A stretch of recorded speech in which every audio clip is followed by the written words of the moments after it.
கிறிஸ்துவுக்குள் பிரியமான அன்பு சகோதர சகோதரர்களுக்கு இயேசு கிறிஸ்துவின் நாமத்திலே ஜாய் டிவியின் தொலைக்காட்சியின் வழியாக உங்களை சந்திப்பதில் நான் மிகுந்த மகிழ்ச்சி அடைகிறேன். இந்த அருமையான நல்ல நாளிலே கர்த்தருடைய நாமத்தினாலே நான் உங்களோடு கூட கர்த்தருடைய வார்த்தையை பகிர்ந்து கொள்வதில் மிகுந்த மகிழ்ச்சி அடைகிறேன். கிறிஸ்துவுக்குள் பிரியமானவரே, நான் வியாசார்படியிலே ரெகபோத் சுவிசேஷ சபை என்று ஆண்டுடைய நாமத்தினாலே நாங்கள் சபையை இயக்கி கர்த்தருடைய நாமத்தினாலே நடத்தி கொண்டு வருகிறோம். ஆண்டவர் அந்த பகுதியிலே தேவனுடைய ஊழியத்தை செய்யும்படியாக கர்த்தர் எங்களுக்கு கிருபை பாராட்டியிருக்கிறார். ஆகவே இப்பொழுதும் உங்கள் மத்தியிலே ஆண்டுடைய வார்த்தையை நான் கொடுக்க மிகுந்த மகிழ்ச்சி அடைகிறேன். இந்த நாளிலே கர்த்தருடைய சமூகத்திலே காத்திருக்கும் பொழுது கர்த்தர் என்னோடு கூட உங்களுக்கு மத்தியிலே பேசும்படியாய் கொடுக்கப்பட்ட ஒரு வார்த்தை ரோமர் புஸ்தகம் 16ஆம் அதிகாரம் 20ஆம் வசனத்திலே ஆண்டவர் பேசியிருக்கிறார். எல்லாருக்கும் தெரிந்த ஒரு வசனம் ரோமர் 16:20, சமாதானத்தின் தேவன் சீக்கிரமாய் சாத்தானை உங்கள் காலின் கீழே நசுக்கி போடுவார். ஆண்டவராகிய கர்த்தர் இந்த வார்த்தையை கொடுத்திருக்கிறார். சமாதானத்தின் தேவன் சீக்கிரமாய் சாத்தானை உங்கள் காலின் கீழே நசுக்கி போடுவார். இன்றைக்கு உங்களுடைய சமாதானத்தை சீர்குலைத்து கொண்டிருக்கிற, உங்கள் சந்தோஷத்தை சீர்குலைத்து கொண்டிருக்கிற, உங்களுடைய விடுதலையை சீர்குலைத்து கொண்டிருக்கிற, உங்களுடைய ஃபினான்சியலை சீர்குலைத்து கொண்டிருக்கிற எவ்விதமான பிரச்சனைகளாக இருந்தாலும் அந்த சமாதானத்தை சீர்குலைக்கிற அந்த பிசாசை ஆண்டவராகிய தேவன், அந்த சமாதானத்தின் தேவன் தாமே சீக்கிரமாக அவருடைய பாதத்தின் கீழாக அவர் நசுக்கி போடுவேன் என்று சொல்லுகிறார். அது மாத்திரம் உங்கள் காலின் கீழே நசுக்கி போடுவார். அவர் எப்படி சொல்லுகிறார் என்று சொன்னால், உங்களுடைய காலின் கீழே அந்த சாத்தானை நசுக்கி போடுவேன் என்று இன்றைக்கு வாக்கு பண்ணுகிறார். கிறிஸ்துவுக்குள் பிரியமானவர்களே, ரோமர் 15ஆம் அதிகாரம் 33ஆம் வசனம் இப்படியாய் சொல்லுகிறது, சமாதானத்தின் தேவன் உங்களோடு கூட இருப்பாராக என்று சொல்லப்பட்டிருக்கு. அப்படின்னா நம்முடைய வாழ்க்கையிலே இந்த சாத்தானை நசுக்கி போடவும், இந்த உலகத்தில் இருக்கிற பிரபஞ்சத்தை நாம் மேற்கொள்ளவும் ஆண்டவராகிய தேவனுடைய சமாதானம் நம்மோடு கூட இருக்கும் என்று சொன்னால், நம்முடைய வாழ்க்கையில் எப்பொழுது சமாதானம் இருக்கும் என்று சொன்னால், இந்த சமாதானம் மிக பெரியதாக இருக்கும் என்று சொன்னால், தேவனோடியவர்களாய் தேவனுக்குள்ளாக இருப்போம் என்று எண்ணி நாம் தேவனுடைய சமூகத்தில் காத்திருந்து இந்த சமாதானத்திற்குரிய நடத்தைக்குள்ளே நடப்போம் என்று சொன்னால், அவர் நம்மோடு இருக்கும் பொழுது சாத்தானை நம்முடைய கால்கள் கீழே அவர் நசுக்கி போட அவர் வல்லவராக இருக்கிறார் என்று வேதம் சொல்லுகிறது. 1 தெசலோனிக்கேயர் 5ஆம் அதிகாரம் 23ஆம் வசனம் இப்படியாய் சொல்லுகிறது, சமாதானத்தின் தேவன் தாமே உங்களை முற்றிலும் பரிசுத்தமாக்குவாராக. இந்த உலகத்திலே நாம் பரிசுத்தமாய் வாழ்வதற்கு சமாதானத்தின் தேவனுடைய அந்த சமாதானம் நமக்குள்ளே பரிபூர்ணமாய் இருக்க வேண்டும். இந்த உலகத்திலே பரிசுத்தமான ஒரு வாழ்க்கை, பரிசுத்தமான நடத்தை, எல்லா இடத்திலும் பரிசுத்தமாக தேவனுக்கு பிரியமாய் இருப்பதிலே தேவனுடைய செயல் விளங்கும்படியாக தேவனுடைய நாமம் மகிமைக்காக வேதம் சொல்லுகிறது, அவர் தாமே உங்களை முற்றிலும் பரிசுத்தமாக்குவாராக.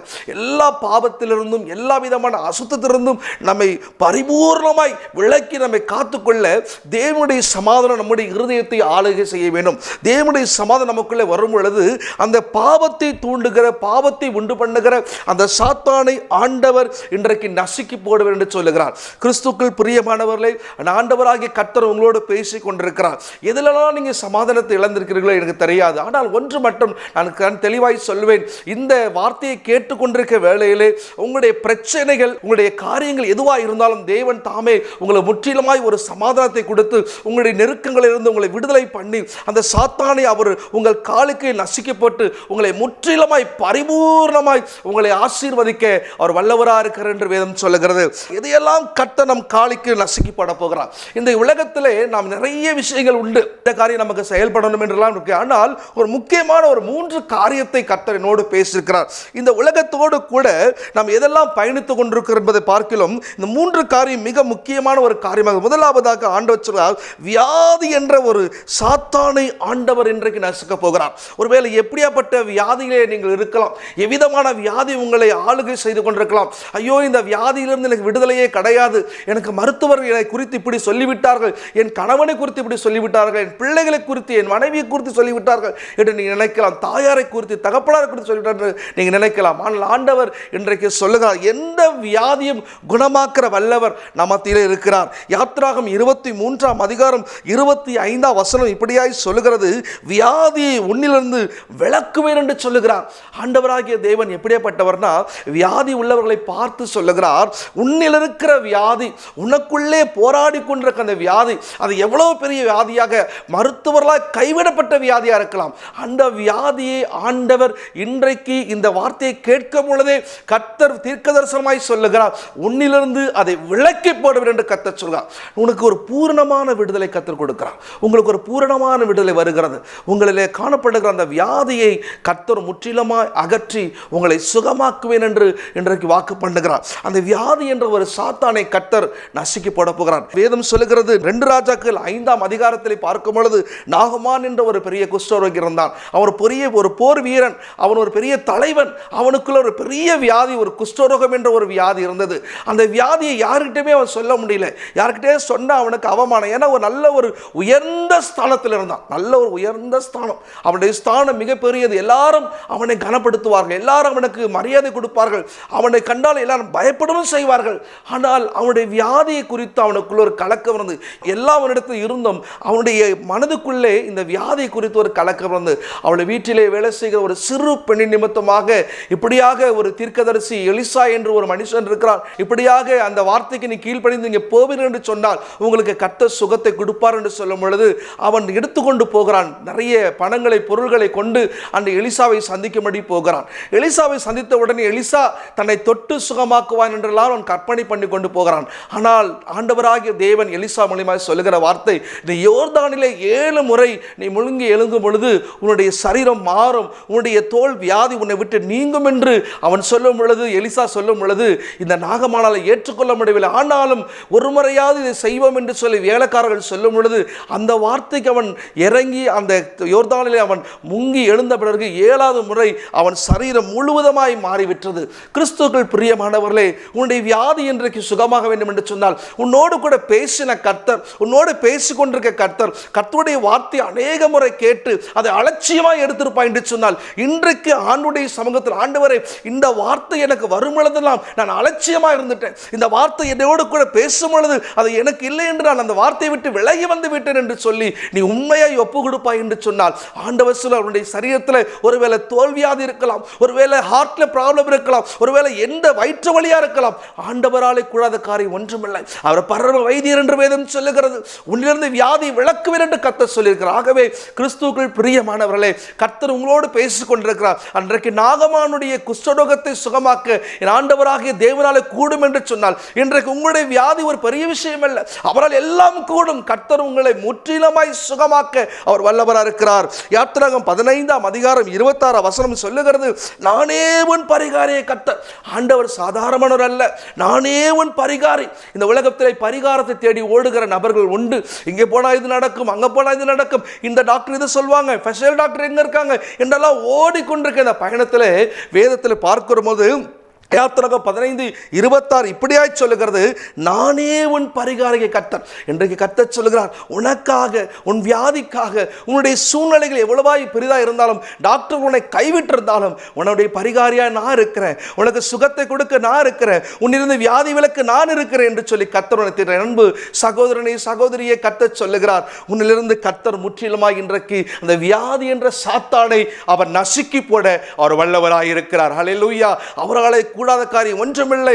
எந்த கொடூரமான வியாதியாக இருந்தாலும் அவர் சுகமாக்க அவர் வல்லவர் என்பதை நாம் பார்க்க முடியும். இரண்டாவது, தரித்திரம் என்ற ஒரு சாத்தானை கர்த்தர் நசுக்கி போடுவார்.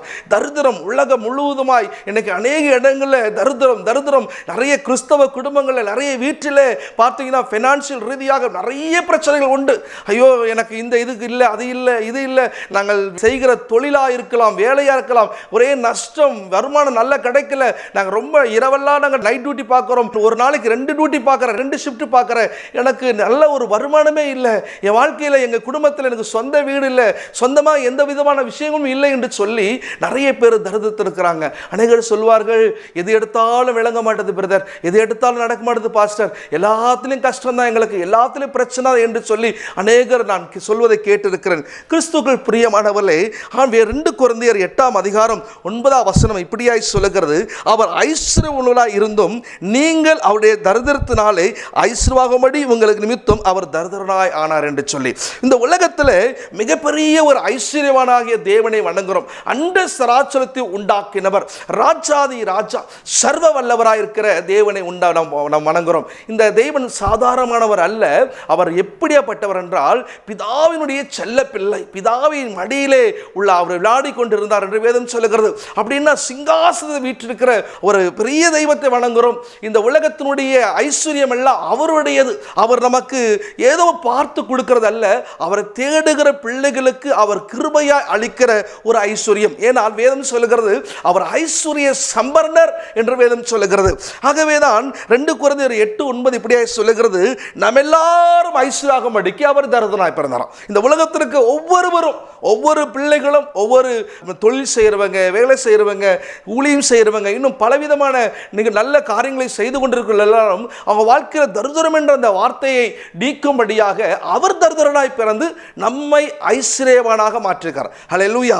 ஆகவே அப்படியாப்பட்ட தெய்வத்தை ஆராதிக்கிற நீங்களும் நானும் கர்த்தர் இன்னைக்கு வாக்கு பண்ணுகிறார், இந்த தரித்திரம் என்ற சாத்தானை இன்றைக்கு கர்த்தர் நசுக்கப்படுவார். நீங்கள் எவ்வளோ பெரிய கடன் பிரச்சனை, எவ்வளோ பெரிய உபத்திரவத்தில், எவ்வளோ நெருக்கமான பாதையில் நீங்கள் கடந்து கொண்டு போயிருக்கீங்க எனக்கு தெரியாது. ஆனால் கர்த்தர் உங்களோடு கூட பேசி கொண்டிருக்கிறார். கர்த்தர் சொல்லுகிறார், உங்களுடைய லோனை நிமித்தமாக நீங்கள் மாற்றிக்கொண்டிருக்கலாம். நீங்கள் லோனில் ரொம்ப நிறைய லோன் வாங்கிட்டு இதை இன்னும் முடிக்க முடியலையே, இன்னும் இத்தனை மாதம் இருக்கிறது, இவ்வளோ வருஷம் இருக்கிறது, ஆனால் என்னுடைய வருமானம் இவ்வளோதான், எப்படி முடிப்பேன், இதை அடைக்க இன்னொரு கடன் வாங்கணும் என்று. ஆனால் இன்றைக்கு ஆண்டவருடைய வார்த்தையை விசுவாசிக்கிற உங்களுக்கு கர்த்தர் சொல்லுகிறார், உங்களுடைய தரித்திரத்தின் அந்த பிசாசை ஆண்டவர் நசுக்கி போட அவர் வல்லவராக இருக்கிறார். பிலிப்பியர் 4:19 இப்படியாய் சொல்லுகிறது, என் தேவன் தம்முடைய ஐஸ்வர்யத்தின்படி உங்கள் குறைகள் எல்லாம் கிறிஸ்து இயேசுவுக்குள் மகிமையில் நிறைவாக்குவார். ஹல்லேலூயா. இவ்வளவு பெரிய தெய்வம் பாருங்க. இங்க அப்போஸ்தலனாகிய பவுல் பிலிப்பி பட்டணத்துக்கு சொல்லுகிறதை பார்க்க முடியும். என் தேவன், நம்முடைய தேவன் எப்படியாப்பட்டவர்னா, தம்முடைய ஐஸ்வர்யம், அவர்கிட்ட ஐஸ்வர்யம் சொன்னா இத்தனை கிலோ, இவ்வளவு லட்சம், இவ்வளவு கோடி கணக்கே கிடையாது. இன்னைக்கு இருக்கிற எல்லாமே அவருடையதான். ஹல்லேலூயா. இன்னைக்கு இருக்கிற எல்லா ஐஸ்வர்யம், எல்லா விதமான ஆசீர்வாதமும் அவருடைய. இன்னைக்கு நம்ம அனுபவிக்கிற எல்லா நன்மைகளும் அவருடையது.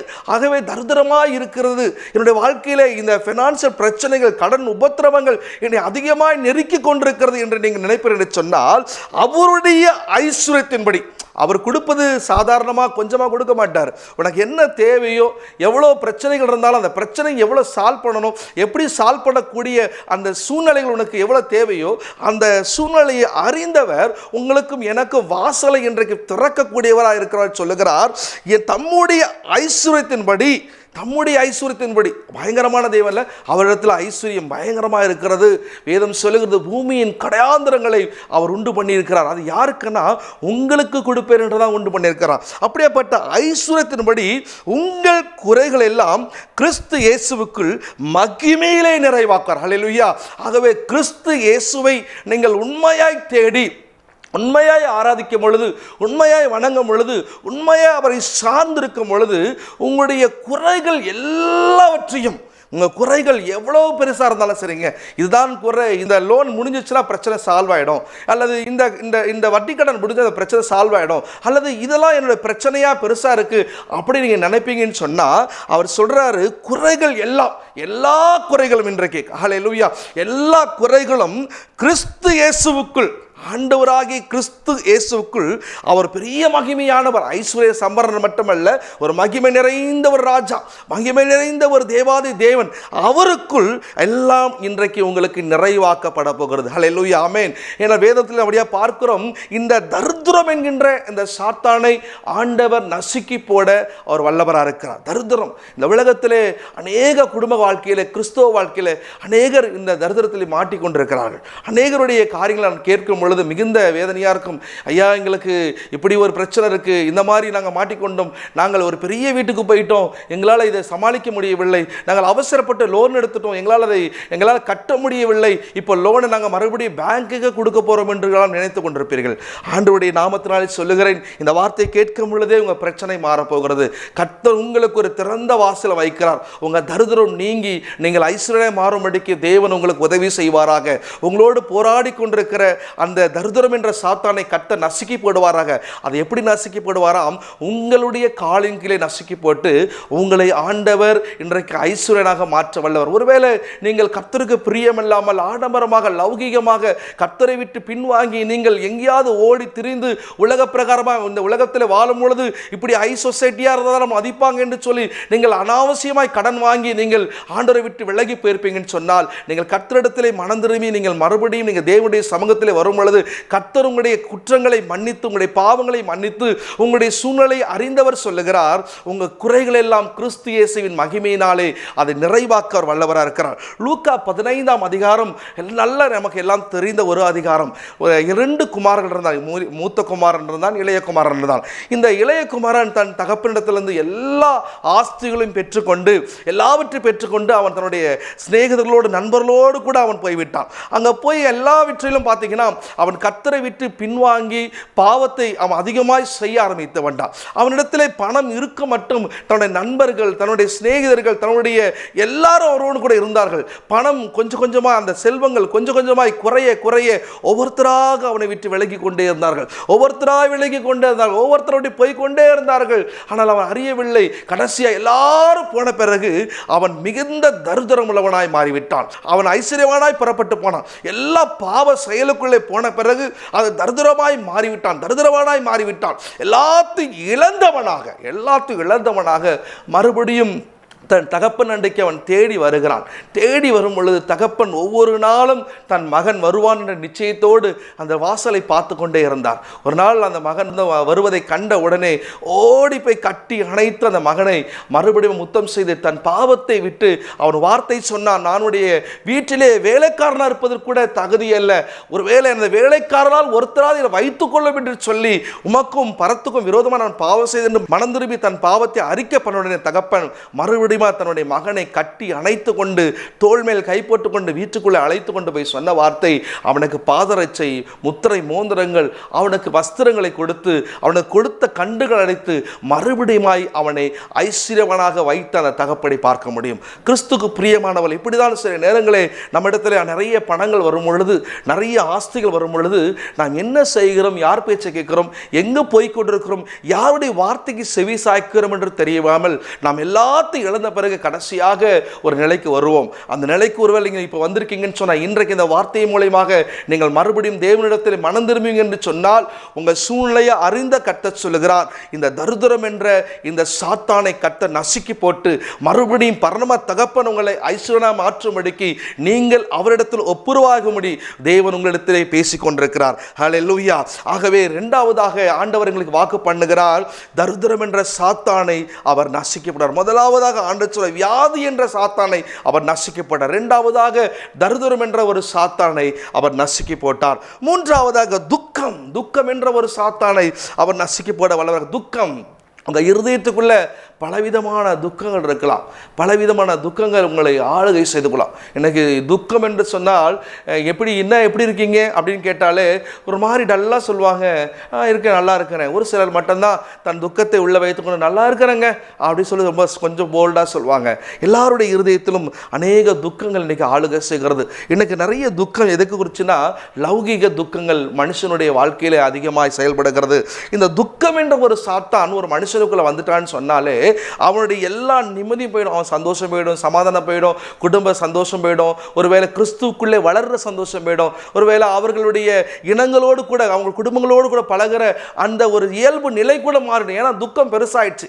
இப்போ துக்கம் இல்லாத மனுஷனுக்கு கிடையாது. சிறு பிள்ளைகளிலிருந்து பெரியவர்கள் மட்டும் துக்கம் உள்ளவர்களாக இருக்காங்க. சிறு பிள்ளைகளுக்கு மொபைல் கிடைக்கல, மொபைல் எனக்கு அம்மா கொடுக்க மாட்டாங்க துக்கம். பெரியவர்களுக்கு என்னை நல்லா கவனிச்சுக்க மாட்டாங்க துக்கம். அல்லது நடுத்தர வயதுள்ள வேலைக்கு போகிறவர்கள், தொழில் செய்வர்கள், இவருடைய வாழ்க்கையில் இது சரியில்லைன்ற துக்கம் என்ற எந்த துக்கமாக இருந்தாலும் கர்த்தர் அந்த துக்கத்தை மாற்ற அவர் வல்லவராக இருக்கார்.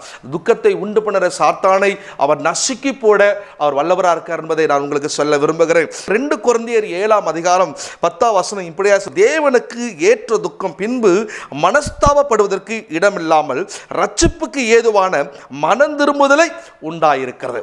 இந்த வேதம் சொல்லுகிறது, இப்படியாய் சொல்லுகிறது நம்முடைய தேவனாகிய கர்த்தர் நமக்கு அப்போஸ்தலனாகிய பவுல் மூலமாக 2 கொரிந்தியர் 12 எழுதும் பொழுது சொல்றார் அழகாக, ஒரு துக்கம் என்பது நமக்கு மனஸ்தாபத்தை உண்டு பண்ணுகிறது தான். நமக்கு எல்லாருக்கும் கஷ்டத்தை, ரொம்ப வேதனையை கொடுக்கக்கூடிய துக்கம் தான். நிறைய பாதைகளில், நிறைய இந்த ஊழியத்தின் பாதையில் நிறைய இடங்களுக்கு போகும் பொழுது என்னுடைய வாழ்க்கையில் நிறைய துக்கங்கள் எனக்கு நிறைய வரும். அப்போ அந்த துக்கத்தை எல்லாம் அனுபவித்து கொண்டு அதை யோசித்து கொண்டு போகும் பொழுது ஒரு சில இடங்களில் ஆண்டவர் தம்முடைய வல்லமை வெளிப்படுத்துவார். அந்த வல்லமை வரும்பொழுது எப்படி இருக்குன்னா, நாம் ரட்சிக்கப்பட்ட அந்த அனுபவம் இன்னும் புதிதாய் மாறுவதற்கு, இன்னும் புதிய விஷயங்களை செய்வதற்கு, தேவனுக்குரியவர்களாய் இருப்பதற்காக அந்த துக்கம் நமக்கு வரும். ஆனால் சில நேரங்களில் அது மனஸ்தாபமாய் உண்டாகுமா. அந்த மனஸ்தாபம் உண்டாகிற துக்கம் மனஸ்தாபத்துக்கு இடமில்லாமல் ரட்சிப்புக்கு ஏதுவாக, நம்ம எல்லாரும் ரட்சிக்கப்பட வேண்டும் என்பதுதான். ஏன்னா எவ்வளோ நம்ம ஆண்டருக்குள்ள இருந்தாலும் துக்கம் வந்துச்சுன்னா ஆண்டவரை மறந்துடுவோம், துக்கம் வந்துச்சுன்னா ஆண்டவரை விட்டு விலகி போயிடுவோம். அதனால அந்த துக்கம் நம்மை ஆளுகை செய்யும் பொழுது முதலாவது ரட்சிப்புக்கும் மனம் திரும்புதலை உண்டாக்கும். நம்ம ரட்சிக்கப்பட்டு தேவனுக்கு பிரியமாக இருப்பதற்காகவே அது உண்டாயிருக்கிறது. ஆகவே அந்த துக்கத்தை இன்றைக்கு ஆண்டவர் உங்கள் காலின் கீழ் நசுக்கி போடுவாராக. எவ்விதமான துக்கமாக இருந்தாலும் அது இன்றைக்கு உங்களை விட்டு அது நீங்கும் என்பதில் எந்த விதத்தும் சந்தேகம் கிடையாது. எஸ்தரின் புஸ்தகம் 9ஆம் அதிகாரம் 21-22 பார்க்கும் பொழுது அவர்கள் துக்கம் மகிழ்ச்சியாக மாறி மாதம் மாதம் அனுசரித்தார்களாம். வேதத்தில் இப்படியாய் பார்க்கும் எஸ்தரின் ஒரு புஸ்தகம் இருக்கிறது. புஸ்தகத்தில் இந்த சூசான் அரண்மனை யூதர்களை எல்லாரும், கன்னி பெண்கள் எல்லாம் அரெஸ்ட் பண்ணி வச்சுட்டாங்க, உள்ள போட்டுவிட்டாங்க, எல்லாரும் கைது பண்ணி வச்சுட்டாங்க. ஆனால் எஸ்தர் ராஜாத்தினுடைய அந்த ஜபம், ராஜாவினிடத்தில் அந்த உத்தரவு, அங்கே எல்லாம் எஸ்தருக்கு தேவன் அனுகூலமாய் செய்யும் பொழுது அங்கே வேதம் சொல்லுகிறது அவர்களுடைய துக்கம், அந்த சூசான் அரண்மனையிலிருந்த அந்த கன்னிகளுடைய துக்கம், அந்த யூத குலத்திலிருந்த பெரிய துக்கம் அவர்களுக்கு மாறிச்சாம். அப்படின்னா ஆண்டவர் ஒரு துக்கத்தை அனுமதி முழு தேசத்தை விடுதலை பண்ணுவதற்காக. ஒருவேளை துக்கம் ஒருத்தருக்கு உங்கள் குடும்பத்தில் இருக்குன்னா உங்கள் குடும்பத்தை உங்கள் மூலம் விடுவிக்கும்படி துக்கத்தை அனுமதித்திருக்கிறார். எங்கள் கர்த்தரிடத்திலே மனமகிழ்ச்சியர்களுடைய அன்பாய் கர்த்தர் பேசி கொண்டிருக்கார். அந்த துக்கம் மாறி மாதம் மாதம் மாதம் ஒவ்வொரு மாதமும் அந்த சந்தோஷத்தை அவர்கள் கொண்டாடினார்களாம். அப்போ தேவன் எப்படியாப்பட்டவர்னா, ஒரு துக்கத்தை அனுமதிக்கிறதுக்கு என்ன காரணம், அது ரட்சிப்புக்கு ஏதுவாக வருவதற்காக. அப்போ எஸ்தரை நிமித்தமாக அந்த துக்கம் அங்கே தேசம் முழுதும் இருந்து அவளுடைய ஜபத்து நிமித்தம், அவர் ரட்சிப்பு நிமித்தமாக அந்த யூத குலத்துக்கே ஒரு மாதம் மாதம் ஒரு பண்டிகையாய் மாறும்படிக்கு கர்த்தர் செய்வார் என்று சொன்னால் உங்களுக்கும் அப்படிப்பட்ட அற்புதத்தை செய்ய அவர் வல்லவராக இருக்கிற என்பதிலே சந்தேகம் கிடையாது. அடுத்ததாக அன்னாளை குறித்து பார்க்கும் பொழுது 1 சாமுவேல் 1ஆம் அதிகாரம் 18ஆம் வசனத்தை நாம் பார்க்கும் பொழுது அற்புதம் அவள் துக்கமுகமாய் இருக்கவில்லை என்று வேதத்திலே பார்க்கிறோம். அன்னாளுடைய துக்கம் என்ன, ஒரு குழந்தை இல்லை. இந்த பெண்ணிலாவுக்கு 10 பிள்ளைகள், ஆனால் அன்னாளுக்கு பிள்ளையே கிடையாது. ஆண்டவருடைய சமூகத்தில் போய் அழுது அவள் தேவனுடைய சமூகத்தை நோக்கி ஜெபம் பண்ணின பிறகு அவளுடைய துக்கம் எப்படியாப்பட்டதுதான், பயங்கர வேதனையுடைய துக்கம். ஏன்னா அவள் குடித்து வெறித்திருப்பாளோ என்றெல்லாம் பேசுகிற அளவுக்கு அவள் துக்கம் உள்ளே இருந்து அவ்வளோ வேலை செய்திருக்கிறது. அவள் ஆலயத்தில் போய் புலம்பி இருக்கிறாள், ஒரு குடிகாரியை போல என்று வேதத்தில் பார்க்கும் பொழுது அவள் ஏதோ குடிச்சிட்டான்னு சொல்லிட்டு அந்த ஊழியக்காரன் சொல்வதை பார்க்க முடியும். அப்படி புலம்பி கொண்டிருக்கிற அந்த அன்னாளுடைய வார்த்தையை, அந்த துக்கத்தை ஆண்டவர் அறிந்து உன் ஜெபம் கேட்கப்பட்டது என்று சொன்ன உடனே ஆண்டவருடைய வார்த்தையை பெற்றுக்கொண்ட இந்த அன்னாள் மறுபடியும் வீட்டுக்கு போன உடனே நல்ல மகிழ்ச்சியா சந்தோஷமா அவ துக்கமுகமா இல்லாம அவ சாப்பிட்டா என்று வேதம் சொல்லுகிறது. கிறிஸ்துவுக்கு பிரியமானவர்களே, அந்த அன்னாளுக்கு வந்த துக்கம் அவள் இதுவரைக்கும் காணாத ஒரு ரட்சிப்பை கொடுக்க முடியாக, அதை பெற்றுக்கொள்ள முடியாக அன்னாளுடைய வாழ்க்கையிலே கிடைத்த ஒரு பெரிய ஆசீர்வாதம் என்னன்னா, பெனிலாவுடைய 10 பிள்ளைங்களுடைய பேர் வேதத்தில் எழுதப்படவில்லை. ஆனால் அன்னாளுக்கு கொடுக்கப்பட்ட ஒரு சாமுவேலுடைய பேர் எழுதப்பட்டு அதற்கு பிறகு 5 பிள்ளைகள் பிறந்து அன்னாள் என்ற ஒரு வேதத்தை, ஒரு பேர் மட்டுமல்ல, இந்த சாமுவேல் 1 சாமுவேல் 2 சாமுவேல் ஒரு புஸ்தகத்தை வேதத்தில் பார்க்கும்படியாக அன்னாளுடைய துக்கம் ஒரு ரட்சிப்புக்கு ஏதுவான சந்தோஷத்தை கொடுக்க தேவன் அனுமதித்திருக்கிறார். ஆகவே இன்றைக்கு உங்க துக்கம் எவ்வளவு பெரிதாக இருக்கலாம். ஒருவேளை அநேகர் சொல்லலாம், ரொம்ப வருஷம் உனக்கு கல்யாணம் ஆயிட்டு, ரொம்ப வருஷம் ஆயிட்டு பிள்ளைகள் இல்லை, உனக்கு குழந்தை பிறக்காது, நீ இவ்வளவுதான் முடிஞ்சு போச்சு, இருக்கிறது இப்படிதான் அப்படின்னு சொல்லலாம். உன் உடம்பு குண்டா இருக்குது, நீ இந்த மாதிரி வேலை பார்க்குற, இந்த மாதிரி நீ சாப்பிட்ற, உனக்கு குழந்தை பிறக்காதுன்னு சொன்னால் அன்னாளுடைய வாழ்க்கையில அதெல்லாம் பெரிய விஷயமே கிடையாது. 10 பிள்ளைங்க பெண்ணினாளுக்கு பிறந்திருப்பாங்க சொன்னால் எத்தனை வருஷம் ஆயிடுச்சு கல்யாணம் ஆகி அன்னாளுக்கு.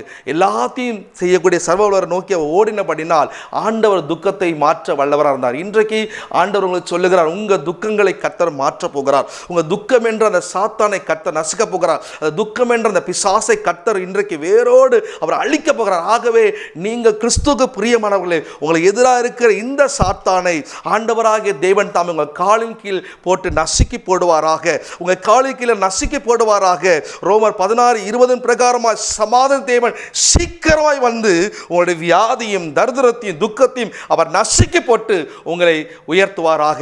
இந்த வார்த்தையின்படியே கர்த்தர் உங்களை ஆசீர்வதிப்பாராக. கண்களை மூடி சோமனோமா கர்த்தருடைய சமூகத்தில், எங்கள் நல்ல தெய்வமே, இந்த அருமையான இந்த வேலைக்காக நன்றியோடு ஸ்தோத்திரிக்கிறோம். இந்த வார்த்தையை கேட்கிற ஒவ்வொரு பிள்ளைகளுக்காக நாங்கள் நன்றியோடு ஸ்தோத்திரிக்கிறோம்.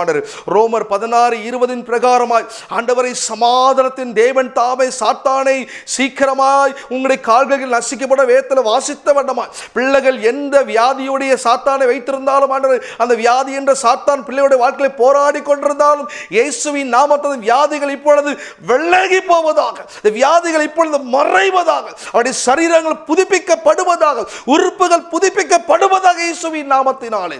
ஆண்டவரே, தரித்திரத்தினாலே அந்த சாத்தான், ஆண்டவர் தரித்திரம் என்ற சாத்தான் பிள்ளைகள் வாழ்க்கையை போராடி கொண்டு சமாதானத்தை கெடுத்துக் கொண்டிருந்தால் அந்த சாத்தான் விலகி போகட்டும் இயேசுவின் நாமத்தினாலே. பிள்ளைகளுக்கு ஆண்டவரே ஐஸ்வர்ய சமருடைய நாமத்தினாலே பிள்ளைகளை நான் ஆசீர்வதிக்கிறேன். உம்முடைய பிள்ளைகளுக்கு புதிய சுகவாழ்வு துளிக்கட்டும் இயேசுவின் நாமத்தினாலே. இழந்து போனது எல்லாம் பிள்ளைகள் திரும்பி பெற்றுக்கொள்வார்களாக. இன்றைக்கு இந்த வேளையில கர்த்தாவே ஆண்டவரே, துக்கம் அழுத்து கொண்டிருக்கிற ஆண்டவரே வாலிப பிள்ளைகளை பார்க்கிறேன். ஆண்டவரே வாலிப பிள்ளைகளுடைய துக்கங்கள் அதிகரித்துக் கொண்டே இருக்கு. ஆண்டவரே, பூமியிலே அந்த துக்கங்கள் பிள்ளைகள் ஆண்டவரே அதிலிருந்து வெளியே வரும்படியாக உம்முடைய சமாதானத்தை பிள்ளைகளுக்குள் இறங்கப்படும்படி நாங்கள் ஜெபிக்கிறோம் அப்பா. இந்த வாலிப பிள்ளைகளுக்குள்ள போராடி கூட துக்கம் முற்றிலுமாய் நீங்கட்டும் இயேசுவின் நாமத்தினால். இந்த வார்த்தையை கேட்கிற அத்தனை பேரையும் கர்த்தருடைய நாமத்தினால் நாங்கள் ஆசீர்வதிக்கிறோம். இந்த வார்த்தை கிரியை செய்யட்டும், தொனிக்கிற ஒவ்வொரு இடத்திலும் ஒரு விடுதலை உண்டாகட்டும், வல்லமை பாய்ந்து போகட்டும் இயேசுவின் நாமத்தினாலே. நன்றி பரிசுத்த ஆவியானவரை. ஆண்டவரே, அநேகரை விடுவிக்கிறீங்க, கட்டுகளை அவிழ்க்கிறீங்க. மக்கு நன்றி ராஜா, மக்கு நன்றி. முழு மனதோடு அன்பு பிள்ளைகளை ஆசீர்வதிக்கிறேன் ஆண்டவரே. இந்த வாய்ப்புக்காக நன்றி சுவாமி. இயேசுவின் நாமத்தை ஜெபிக்கிறோம் நல்ல பிதாவே, ஆமென். கிறிஸ்துவுக்குள் பிரியமானவர்களே, இந்த வார்த்தையை கேட்டுக்கொண்டிருந்த அத்தனை பேரையும் ஆண்டவராக இயேசுவின் நாமத்திலே நான் வாழ்த்தி ஆசீர்வதிக்கிறேன். வியாசார்படி பகுதியிலே ரெகபோத் சுவிசேஷ சபை இருக்கிறது. நீங்கள் யாரும் வேறு சபைக்கு போகாதவர்கள் இருப்பீர்கள் என்று சொன்னால் இந்த திரையில் வருகிறதான அந்த விலாசத்திற்கும் அங்கே வருகிறதான அந்த மொபைல் நம்பருக்கும் நீங்கள் ஃபோன் செய்து நீங்கள் எப்பொழுது வேணுமானாலும் ஃபோன் பண்ணி நீங்கள் வந்து பார்க்கும்படி மிக அன்பாய் உங்களை அழைக்கிறோம். கர்த்தர் உங்களை ஆசீர்வதிப்பாராக.